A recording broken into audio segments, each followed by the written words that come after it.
Welcome back. It's 7 minutes past 9, and you're still tuned in to Salam Media. Before we went to the break, there we were speaking about the influenza season, and right now we're going to be switching focus to something very, very, very important. I think if you are at home currently, you are one of South Africa's workers. You're enjoying a holiday, Workers' Day.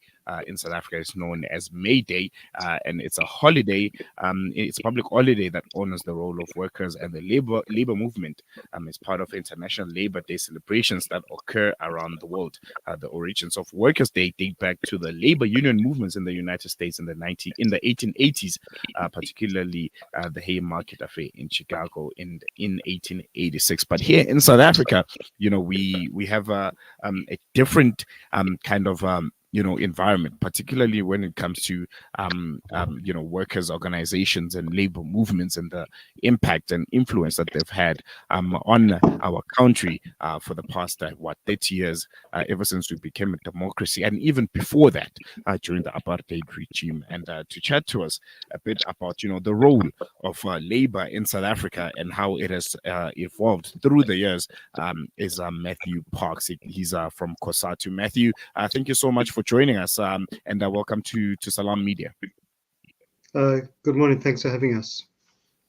A very, very significant day for you today, as a labor movement, COSATU. I want us to reflect a bit on, the role of, labor unions and, of organizations like COSATU itself, particularly before South Africa became a democracy, and the impact and influence, organizations and unions like yourselves have had on South Africa's history and ultimately us becoming a democracy. Yeah, no, thanks. I mean, it's important to appreciate where we are, where we've come from. It hasn't been a short journey. It hasn't been an easy one. At times, we take for granted that we're a democracy, that we have rights, so we have a progressive constitution and progressive labor laws. Yet these are relatively recent developments. These are things that COSATU and our predecessor and SACTU, and even other formations like the ANC, the United Democratic Front, had to struggle for many, many years to achieve. They were not handed on a silver platter. Many people went through horrific sacrifices to achieve them, from detention to prison, from execution and torture to exile and banishment. COSATU was formed in 1985, not only to improve the working conditions for workers at work, but also working class communities. And that included creating this non-racial democracy we enjoy today. If we didn't have a democracy, then all the things we've gained since 1994, from progressive labor laws, a human rights culture, the huge amount of money spent by the state in working class communities, none of that would have happened. So these days, and it's not an accident that Freedom Day was last week and May Day is today. The two are intrinsically linked together. Democracy is linked to workers' struggles, and workers' rights are linked to a democratic state. And 30 years, post apartheid, how has the role of COSATU and other labor organizations evolved from what it was pre apartheid regime to 30 years into democracy? No, it's evolved a huge amount. Before 1994, you could not talk to government. Government would send police to talk to you. You would be arrested and so forth. People would be detained. In fact, then police used to bomb COSATU offices. So it's a huge difference. Now we have leadership of the state, including the President of the Republic, who come from COSATU, and many ministers in government in key portfolios who come from the trade union movement, who understand working class conditions and struggles. We're now able to engage with government at NEDLAC on legislation. We're able to push proposals at Parliament and make sure they are passed into law. We're able to engage with ministers to say, we think this is what's needed to be done to assist industries or businesses. This is what we think needs to be done to help young people find employment. So there's a huge difference. We're now able to actually discuss conditions to improve the lives of workers. And we're also able to see those interventions materializing. So we made a proposal for national minimum wage. That's become a reality because we have an ally who runs government, the ANC, because we have a democracy. And that's raised the wages of 6 million farm, domestic, cleaning, security, petrol attendant, hospitality, restaurant workers, and many other workers. So I think for us, that's a huge difference. Doesn't mean we are at where we want to be. We can't be satisfied with a 41% unemployment rate, with poverty, with inequality, with corruption, and so forth. But we're able to have a conversation. We're able to shift resources to where they need to go. And we're able to improve the conditions of our people on so many fronts. In a few weeks, South Africa will be heading to the polls. And COSATU has been, almost, very, very been at the center of the conversation of elections. 29th of May. W- what is COSATU's thoughts, regarding, leading up to the elections, of course, about the lay of the land right now, and when it comes to South Africa's political and social economic challenges, and how those could influence the voters on the 29th of May when you go to the elections? Yeah. Look, it's natural in a democracy for people to be skeptical of politicians. That's part of how you keep politicians accountable. It's natural to be frustrated, to be impatient, to be irritated at times when we see politicians misbehave. But I think when you look at the election day, we want all voters to vote. Everybody must go vote. This is our democracy. Everybody must own it, irrespective of which political party you may support. It's critical for any society to have high turnouts. You can't improve society. You can't hold government accountable if you don't participate and don't vote. Your voice won't be heard.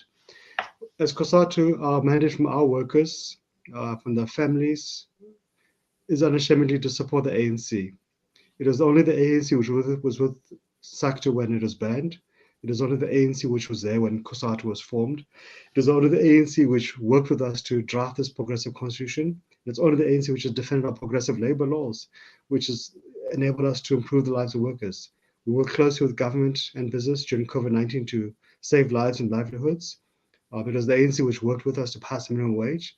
And it's the ANC Parliament which is helping us to make sure the two-part pension reforms come into effect on 1 September to give relief to millions of workers who are highly indebted. If we look at other political parties, the Democratic Alliance promises to cancel a minimum wage which has raised the wages of 6 million workers, farm and domestic workers, construction, restaurant workers. That's the DA's promise to workers, to impoverish them. The same DA which promised to impose a 10% cut each year on public servants and on the minimum wage. So really sending workers to absolute poverty. We can't support that. Action SA promising to destroy all our labor rights. If we look at MK Party, it's led by a person who was allowed to lead the country for 9 years, who failed spectacularly, who betrayed the nation to a criminal family, yet he wants to come back. So I think for us, we can't play games. We have many issues to deal with. We can't afford chaos of the coalition of Gauteng. We need to make sure we have a stable government led by the ANC, and we need to make sure we deal with our issues of unemployment, crime, and poverty and corruption. COSATU has been, heavily criticized for its support for the ANC. A lot of people saying, COSATU doesn't necessarily, it's not necessarily the voice of the workers, but of the organization itself, and of the organization, the ANC itself. How would you respond to this criticism? Because, a lot of people are saying, the ANC is not, delivering on its mandate, particularly to the workers of South Africa. And COSATU, time and again, doesn't necessarily, criticize the ANC as much as it should, as an alliance partner, but kind of, it's kind of soft-handed when it comes to the ANC, and making it seem like the alliance is almost just one-sided with the ANC, going about its business with impunity, without the likes of COSATU and the SACP, being that voice of reason and criticizing COSATU. How would you respond to that? No, look, that'll be silly criticism. It was the COSATU which marched against union buildings and demanded President Zuma resign. We hardly spent a day without issuing several press statements saying to government, you need to do better here, you need to do better here. And we don't just say that publicly. We go to the ANC directly, to the ANC NEC meetings, the ANC congresses, and say, you need to do better on 1, 2, 3, and 4. And we actually were very harsh at times because we expect them to do better, because our allies, we hold them to a much higher standard than we would to some of these obscure little political parties who arrive at election time and who have no history of struggle or working with unions. We represent our members. We have unashamedly improved and advanced their conditions. So minimum wage, it might seem like a remote subject for people who are middle class, but for 900,000 farm workers, it's made a huge difference. Farm workers a few years ago were getting paid as little as R6 an hour in Dorans in the Western Cape and across the country. Today it's 27.58 cents an hour. We were insulted as COSATU. No one was there to support us except the ANC. Yet today, people want to claim the victory of the minimum wage. Last year, the Compensation of Occupational Injuries and Diseases Act was amended to provide protection for 900,000 domestic workers. That is a COSATU initiative. We're going to give billions of rands of relief on 1 September this year to millions of workers in the public and the private sector through the two-part pension reforms, at the same time whilst boosting savings. That's a COSATU initiative, which was supported by one party, the ANC. During COVID 2020, when these silly little politicians from the opposition benches were sitting at home drinking their cheap whiskey, it was COSATU working with government, led by the president, who made sure we released 65 billion rand from the Unemployment Insurance Fund, credit-free, to help 5.7 million workers across the private sector have money to buy food, to pay for electricity, to take care of their families, to save their homes. So those are real issues we've managed to achieve. They're not theoretical, abstract slogans. They are laws, they are rands in people's pockets. They've improved the lives of workers. It is our unions who are engaging the master plans in the clothing industry, where we've secured an agreement by the retail companies to increase locally produced goods or clothes on the shelf by 50%, helping to save thousands of clothing jobs. It's our unions in the motor manufacturing industry working with government, led by the ANC, who've worked with industry to help boost productivity. As a consequence, the number of vehicles we are producing as a country has increased by 25% in the last few years, creating thousands of motor manufacturing jobs. So it's a bit strange to say COSATU speaks for only the ANC, COSATU dealing with workers' issues. It is COSATU which is actually doing exactly that. And I would bet you lunch that no other union can claim the record of COSATU. And just lastly, looking forward to the future, what are the long-term goals of COSATU for the South African labor movement? And, what are some of the challenges that you foresee? Look, we have to deal with unemployment. That is our number one crisis. You can't sustain a society where 4 out of 10 people and 6 out of 10 young people can't find work. That's a ticking time bomb. Everything we have must be focused on that. That's why also we push in the ANC manifesto that its economic policy is anchored around local procurement, buying locally produced goods, because that's a way of saving local jobs, local companies, and so forth. We've got to make sure we accelerate the fight against crime and corruption and tax evasion, and we are seeing green shoots there by SARS dealing with tax delinquents, by the NPA taking criminals, even the most senior politicians in the country, to court. We've got to make sure we fix Eskom, and there is good progress on that front, because if Eskom is working and provides reliable and affordable electricity, then all companies can be productive and can sell their products and pay their staff. We have to do much more, and we have seen some progress, but much more needs to be done to boost Transnet, because that's key to the mining, manufacturing, agricultural industries, which are huge centers of jobs. We have to rebuild local government, because that's having a huge impact upon rural communities and many companies there. So I think for us, those are the fundamental issues, but also we've been engaged with government to expand the presidential employment program to enable more people, young people, to enter the labor market, to earn a salary, and most critically, to earn the skills and experience and confidence that will enable them to find permanent job longer term. So I think for us, those are the major issues we have to focus right now.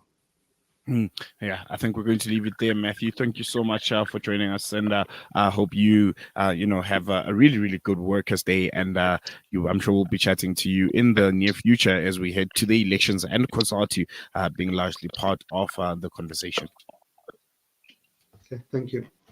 There you have it there, Matthew Marks from COSATU, just giving us a rundown on Workers' Day and what it means for them, and also honoring the contributions of trade unions and allies into the history of South Africa, and us ultimately getting, the democracy that we enjoy so much today. We're going to take a quick break. When we come back, we'll be continuing with the show, and we'll be focusing a bit on Palestine as Week for Palestine commences, and just chatting briefly about how you can get involved in participating in the Week for Palestine. We'll be speaking to a representative from one of the organizations, just getting my papers correct there. Yeah, the executive member of KZN Palestine Solidarity Forum, who'll be chatting to us about Week for Palestine and how you, the layman, the ordinary men and women of South Africa who's passionate about the cause of the Palestinian people, can get involved. More on this after the break.